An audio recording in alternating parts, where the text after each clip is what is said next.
सुकमा में मुठभेड़ जारी है। 15 से अधिक नक्सली के मारे जाने की खबर है और बड़े नक्सली लीडरों को भी जवानों ने घेर रखा है।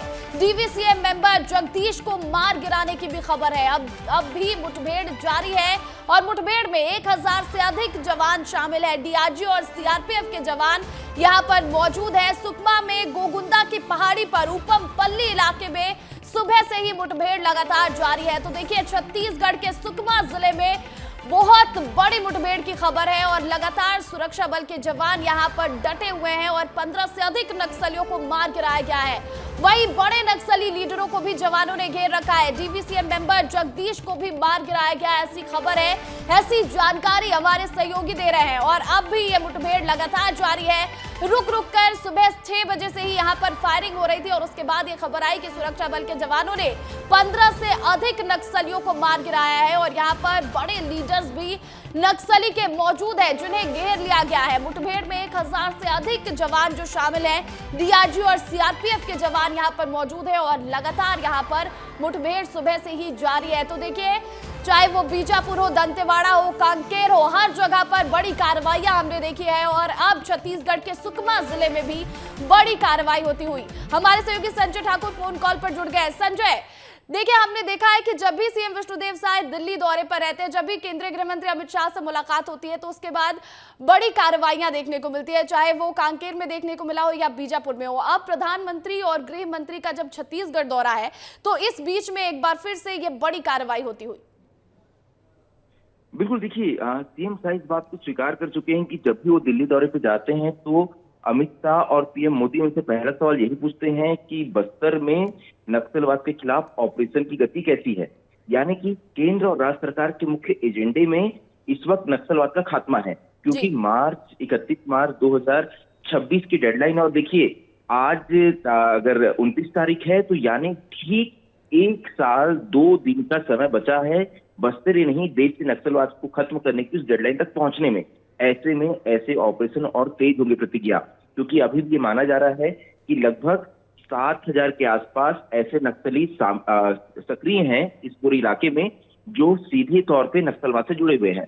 ऐसे में इन्हें मारना या इन्हें गिरफ्तार करना या इनका समर्पण कराना ये फोर्स की मुख्य एजेंडे में है। इसके अलावा जगदीश जैसे डीवीसीएम मेंबर या डीवीसीएम के ऊपर जो स्टेट कमेटी मेंबर जो नक्सली सरेंडर नहीं करेंगे, आत्मसमर्पण नहीं करेंगे, वो इसी तरह से मुठभेड़ में मारे जाएंगे। हमारे सहयोगी शहनवाज भी लाइव जुड़ गए सुकमा से। शहनवाज, अपडेट दीजिएगा और ये भी बताइएगा कि आगे जो अपडेट है वो कब तक मिल सकता है हमें, क्योंकि अभी तक यही अपडेट है कि 15 से अधिक नक्सली मारे गए, लेकिन 25 नक्सलियों को घेर रखा है सुरक्षा बल के जवानों ने।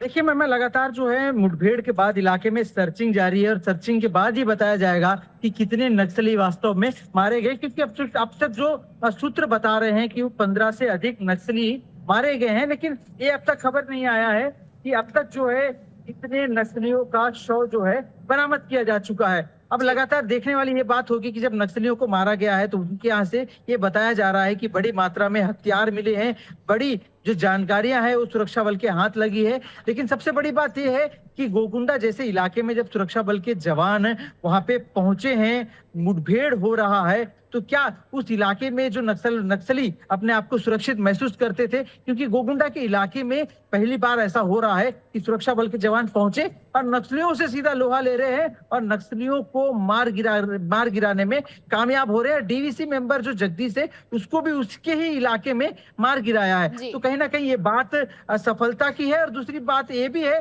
कि जिस इलाके में नक्सली अपने आप को सुरक्षित मानते थे उस इलाके में सुरक्षा बल के जवान, जो इलाके नक्सलियों के लिए उनका गढ़ माने जाते थे, उन इलाकों में अब सुरक्षा बल के जवान पहुंच रहे हैं, वहां पर कैंप भी खोले जा रहे हैं और लगातार कार्रवाई भी हो रही है।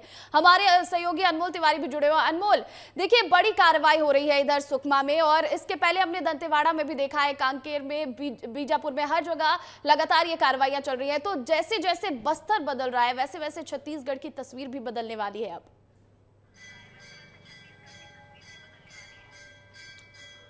बिल्कुल प्रतिज्ञा, बस्तर बदल रहा है और बस्तर अपनी नई पहचान बना रहा है। वैश्विक स्तर पर आज बस्तर को लोग जानते हैं और लोग विदेशों से भी घूमने बस्तर आ रहे हैं। देखिए, जहां पर मोबाइल टावर नहीं हुआ करता था, आज वहां पर सरकार मोबाइल टावर स्थापित कर रही है। जिन नक्सल क्षेत्रों में पानी की सुविधा नहीं थी, बिजली की सुविधा नहीं थी, वहां पर आज सरकार पानी बिजली मुहैया करा रही है। नियत नीलानार जैसे योजना राज्य सरकार चला रही है ताकि गांव जो है अच्छा बन सके, गांव जो है अच्छा दिखे और लोग बाहर से घूमने आए। इसके लिए देखिए, पर्यटन की दृष्टि से भी जगहों को विकसित किया जा रहा है। तो आज पूरे बस्तर में विकास की जो एक नई आयाम गढ़ी जा रही है इस सरकार में, यही वजह है। देखिए, कल प्रधानमंत्री मोदी भी आ रहे हैं और जब भी प्रधानमंत्री मोदी आते हैं तो वो बस्तर का जिक्र जरूर करते हैं क्योंकि बस्तर उनको खूब पसंद है। अमित शाह भी बोल चुके हैं कि देखिए, आज जितने जो पर्यटक हैं वो कश्मीर में आते हैं, उससे ज्यादा पर्यटक आने वाले समय में बस्तर में आएंगे। बिल्कुल, तो बिल्कुल, अगर तो देश देखिए, का बस्तर में विकास की बयार देखने को मिल रही है और इसी बीच नक्सलियों पर भी नकेल कसा जा रहा है। और बहुत सही कहा संजय ने कि 1 साल 2 दिन का समय बचा है जब का अल्टीमेटम केंद्रीय गृह मंत्री अमित शाह ने दिया है छत्तीसगढ़ से नक्सलवाद के खात्मे के लिए। आप नजर बनाकर रखिएगा शहनवाज इस पूरी खबर पर, आगे भी अपडेट लेते रहेंगे। फिलहाल बहुत बहुत शुक्रिया शहनवाज, अनमोल और संजय तमाम अपडेट के लिए।